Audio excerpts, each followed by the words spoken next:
শুক্রবার মাইক বেঁধে আইসিএফরা বলেছে তৃতীয় স্থানে একেবারে তৃণমূল যাবে, জেতা তো দূরের কথা, কিভাবে দেখছেন একেবারে? উনি বলেছেন এই আমার সাথে চৌমাথা করে যে তৃতীয়, ওনার কথাটা উনি ঘরে নিয়ে যাবেন। আমনাগার মানুষ পরিবারের সবাই বিজেপি, আপনি বলেছিলেন বক্তব্যে আপনাকে হাইকোর্টে পাঠানোর কথা বলছে, কি বলবেন?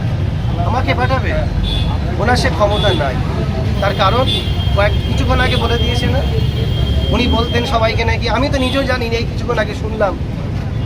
আমিও জানতাম যিনি হয়তো হাইকোর্টের হয়তো উকিল হবে, তবে নিয়ে উনি যে ফজা আমি থেকে নেবেছি, আমার মাথায় হাত দিয়ে আশীর্বাদ দিয়েছেন বহু জায়গায়। আমি যখন বুথে যাচ্ছি, সেই বুথের মহিলার আগে দাঁড়িয়ে আছে আমাকে দেখার জন্য। এসআইয়ের আতঙ্কে মানুষ তো যারা রিলেটেড ভোটার বিরাট আতঙ্কের মধ্যে রয়েছে।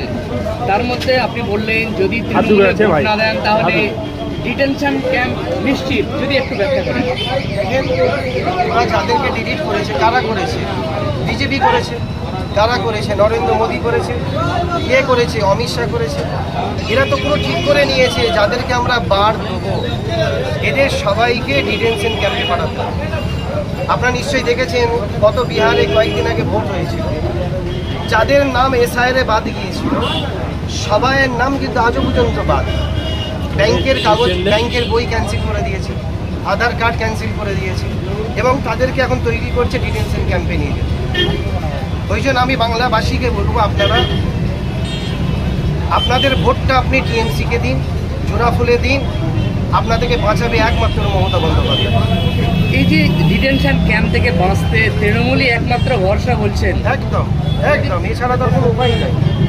বাংলার মাটিতে বাংলার মানুষকে বাঁচাবার মতো একটি মানুষ আছে, তিনি হচ্ছেন মমতা বন্দ্যোপাধ্যায়, অভিষেক বন্দ্যোপাধ্যায়। একেবারে রাতের মাইতির পরিবারের সবাই বিজেপি, আপনি বলেছিলেন বক্তব্যে আপনাকে হাইকোর্টে পাঠানোর কথা বলছে, কি বলবেন? আমাকে পাঠাবে, ওনার সে ক্ষমতা নাই।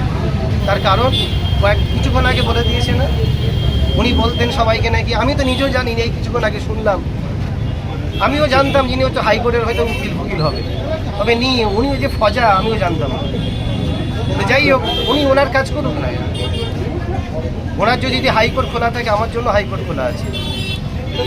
একেবারে আজকে এই প্রচারের মধ্য দিয়ে একেবারে কর্মীরা দাবি করছে যদি 45,000 ভোটে আপনাকে জেতাতে পারে তাহলে ক্যাবিনেট মন্ত্রিত্বের দাবি করছে সিএম। 50-এর ওপরে বলো, 45 তো বলেছেন, আমি বলছি 50-এর ওপরে। দেখেন, আমডাঙ্গার মানুষ অনেক কিছু আশা করতে পারে। আগাম সতর্ক বা টার্গেট দেওয়া হলো দলের তরফ। আমি দেখেন, আমডাঙ্গার মানুষ অনেক কিছু আশা করতে পারে, ঠিক আছে। এখন ভোট আমাদের করতে হবে, 29 তারিখে ভোটটা আমাদেরকে জোড়া ফুলে করতে হবে। তারপর একটা ভাবনা আছে, ভাবা যাবে।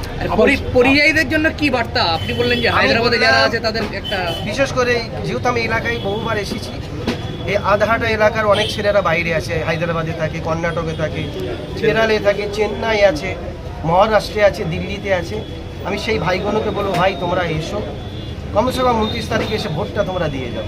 আর যদি না দাও, এই বিজেপি সরকার কিন্তু তোমাদের আধার কার্ড কেড়ে নেবে, ব্যাংকের বইটা কেড়ে নেবে, ভোটার কার্ড কেড়ে নেবে, তোমাদেরকে অস্থির করে মারবে।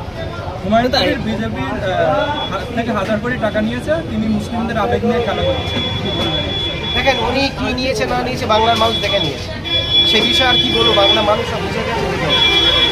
এই আবাল সিদ্ধি একেবারে পথসভায় তোমার শুক্রবার মাইক বেঁধে আইসিএফরা বলেছে তৃতীয় স্থানে একেবারে তৃণমূল যাবে, জেতা তো দূরের কথা, কিভাবে দেখছেন একেবারে? উনি বলেছেন এই আমার সাথে চৌমাথা করে যে তৃতীয়, ওনার কথাটা উনি ঘরে নিয়ে যাবেন। আমডাঙ্গার মানুষ চিন্তা করে নিয়েছে। আমডাঙ্গায় এসে আমডাঙ্গার মানুষের ব্যবহারে আপনি কতটুকু মুগ্ধ?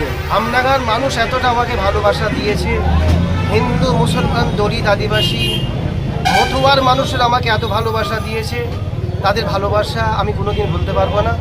সেই ভালোবাসা আমাকে আরও আগামী দিন আমাকে কাজগুলো আরও কেড়ে নিল ভালোবাসা দিয়ে। স্যার, আপনার হিন্দুদের সম্পর্কে কি বক্তব্য? দেখেন, হিন্দু ভাইয়েরা আমাকে যে ভালোবাসাটা দিয়েছেন, হিন্দু মায়েরা, বোনেরা, দিদিরা, আন্টিরা যেভাবে আমাকে কোলে নিয়েছেন, আমি গাড়ি থেকে নেমেছি, আমার মাথায় হাত দিয়ে আশীর্বাদ দিয়েছেন বহু জায়গায়। আমি যখন বুথে যাচ্ছি, সেই বুথের মহিলার আগে দাঁড়িয়ে আছে আমাকে দেখার জন্য। স্যার, আপনার মতন একজন ক্যান্ডিডেটকে আমরা সবাই সমর্থন এবং গর্ব করি। Thank you. ওকে, ঠিক আছে।